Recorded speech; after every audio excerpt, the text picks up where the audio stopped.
नमस्कार साथीहरु, तपाईहरु सबैजनालाई युभी एडभाइस च्यानलमा स्वागत छ।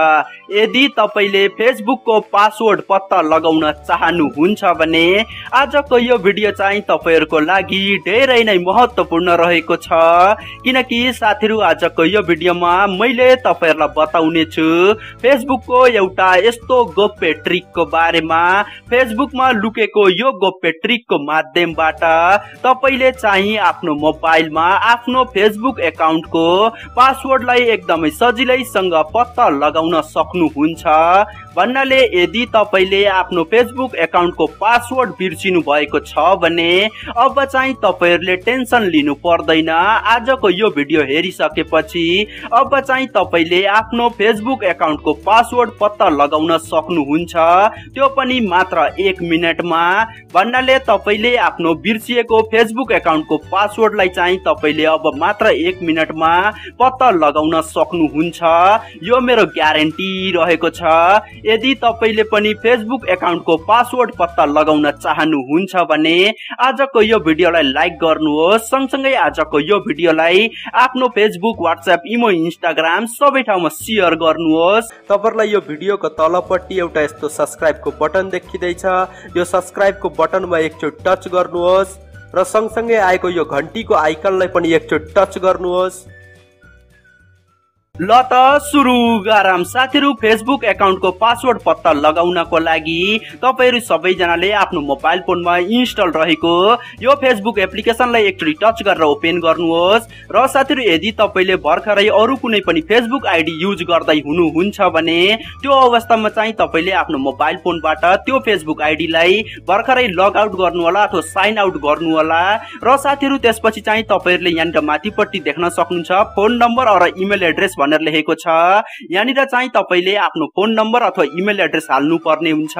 भन्नाले तपाईले जुन फेसबुक एकाउन्टको पासवर्ड बिर्सिनु भएको छ त्यो फेसबुक एकाउन्टको फोन नम्बर अथवा इमेल एड्रेसलाई यहाँनिर राख्नु होला। यदि तपाईलाई त्यो फेसबुक एकाउन्टको फोन नम्बर अथवा इमेल एड्रेस थाहा छैन भने त्यो अवस्थामा चाहिँ तपाईले यहाँनिर आफ्नो फेसबुक आइडी राख्नु होला। भन्नाले तपाईको जुन फेसबुक युजर नेम थियो तपाईले त्यो फेसबुक युजर नेमलाई यहाँनिर राख्नु होला। जस्तै म चाहिँ आफ्नो फेसबुक युजर नेम राख्छु। र साथीहरु, यहाँनिर आफ्नो फेसबुक युजर नेम राखिसकेपछि अब चाहिँ तपाईहरुले यहाँनिर देख्न सक्नुहुन्छ फरगटन पासवर्ड भनेर लेखेको छ। यहाँनिर एकचोटि टच गर्नुहोस्। र साथीहरु, अब चाहिँ तपाईहरुले यहाँनिर फेरि आफ्नो फेसबुक युजर नेम राख्नु पर्ने हुन्छ। भन्नाले तपाईले यहाँनिर चाहिँ आफ्नो फेसबुक आइडी को नाम राख्नु होला। जस्तै म चाहिँ यहाँनिर आफ्नो फेसबुक आइडी को नाम राख्छु। र त्यसपछि चाहिँ तपाईहरुले यहाँनिर देख्न सक्नुहुन्छ फाइन्ड योर एकाउन्ट भनेर लेखेको छ। यहाँनिर एकचोटि टच गर्नुहोस्। र साथीहरु, त्यसपछि चाहिँ तपाईहरुले यहाँनिर देख्न सक्नुहुन्छ तपाईको फेसबुक युजर नेम यहाँनिर देखाइने छ। भन्नाले तपाईको जुन फेसबुक युजर नेम रहेको छ तपाईहरुले यहाँनिर चाहिँ त्यो फेसबुक युजर नेमलाई यहाँनिर टच गर्नु होला। जस्तै तपाईहरुले यहाँनिर देख्न सक्नुहुन्छ लक्ष्मी कुँवर भनेर लेखेको छ। यहाँनिर फर्स्ट नम्बरमा देखाएको यो चाहिँ मेरो फेसबुक युजर नेम हो। म चाहिँ यहाँनिर टच गर्छु। र साथीहरु, त्यसपछि चाहिँ तपाईहरुले यहाँनिर एलाउमा टच गर्नु होला।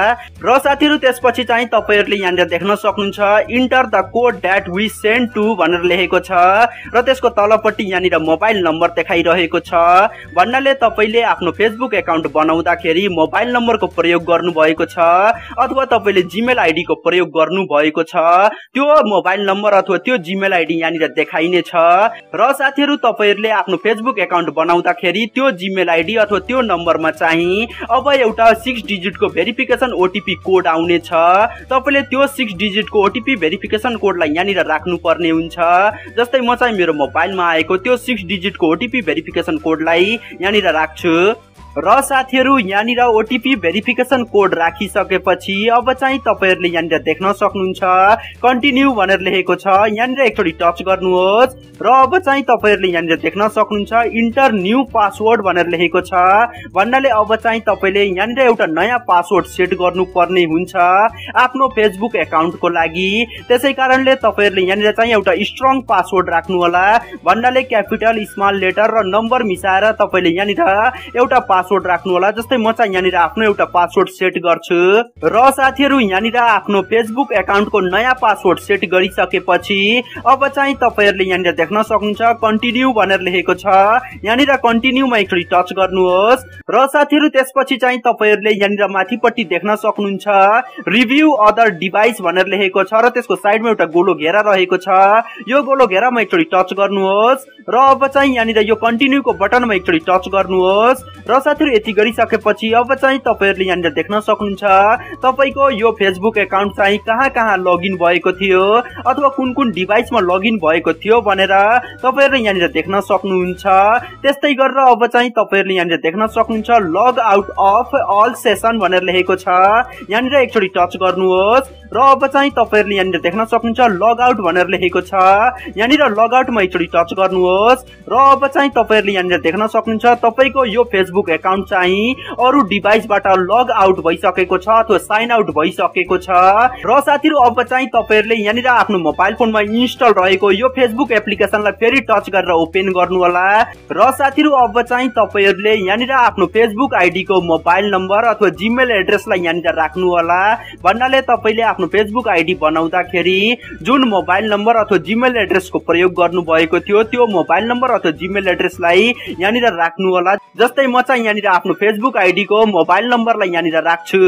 अब चाहिँ तपाईहरुले यहाँनिर देख्न सक्नुहुन्छ पासवर्ड भनेर लेखेको छ। यहाँनिर चाहिँ तपाईले અહીં भर्खरै जुन पासवर्ड राख्नु भएको छ भन्नाले भर्खरै तपाईले जुन नयाँ पासवर्ड सेट गर्नु भएको थियो त्यो पासवर्डलाई तपाईले यहाँनिर राख्नु होला। जस्तै म चाहिँ यहाँनिर भर्खरै मैले राखेको पासवर्डलाई यहाँनिर राख्छु र यहाँनिर आफ्नो फेसबुक आइडी को नयाँ पासवर्ड राखिसकेपछि अब चाहिँ तपाईहरुले यहाँनिर देख्न सक्नुहुन्छ लगइन भनेर लेखेको छ। यहाँनिर लगइनमा एकचोटी टच गर्नुहोस् र साथीहरु त्यसपछि चाहिँ तपाईहरुले यहाँनिर देख्न सक्नुहुन्छ नट नाउ भनेर लेखेको छ। यहाँनिर एकचोटी टच गर्नुहोस् र साथीहरु त्यसपछि चाहिँ तपाईहरुले यहाँनिर देख्न सक्नुहुन्छ तपाईले आफ्नो जुन फेसबुक एकाउन्टको पासवर्ड बिर्सिनु भएको थियो त्यो फेसबुक एकाउन्टको पासवर्ड चाहिँ यहाँनिर रिकभर भइसकेको छ र सँगसँगै तपाईको त्यो फेसबुक एकाउन्ट चाहिँ अब यहाँनिर ओपन भइसकेको छ अथवा रिओपन भइसकेको छ। साथीहरु यसरी चाहिँ तपाईहरुले एकदमै सजिलैसँग आफ्नो फेसबुक एकाउन्टको बिर्सिएको पासवर्डलाई फेरि पत्ता लगाउन सक्नुहुन्छ। यदि साथीहरु तपाईहरुलाई आजको यो भिडियो राम्रो लागेको छ भने आजको यो भिडियोलाई लाइक गर्नुहोस्। हस्त साथीहरु फेरि अर्को भिडियोमा भेटौँला।